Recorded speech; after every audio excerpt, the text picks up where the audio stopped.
बगैर डो तैयार किए और बगैर ओवन के बनाएंगे अनोखे तरीके से पैन में पिज़्ज़ा, सब खाकर हैरान रह जाएंगे। सबसे पहले 4 अदद ब्रेड के स्लाइस हैं, इसके अंदर 1 अदद अंडा डाल देंगे, 1 कप डाल देंगे सूजी, 2 कप इसमें डाल देंगे दूध।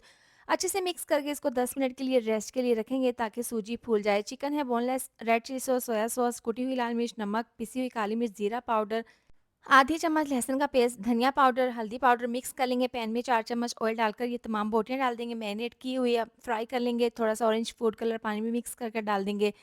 आधा कप पानी डालकर इसको 10 मिनट के लिए पका लेंगे, अच्छे से भून लेंगे। बोटियाँ तैयार है, पैन में 4 चम्मच डालकर ब्रश की मदद से पूरे पैन में ऑयल लगा देंगे। मिक्सचर डालकर इसको 10 मिनट दम वाली आँच पर रखेंगे। 10 मिनट के बाद साइड को चेंज कर देंगे, टोमेटो केचअप लगा देंगे।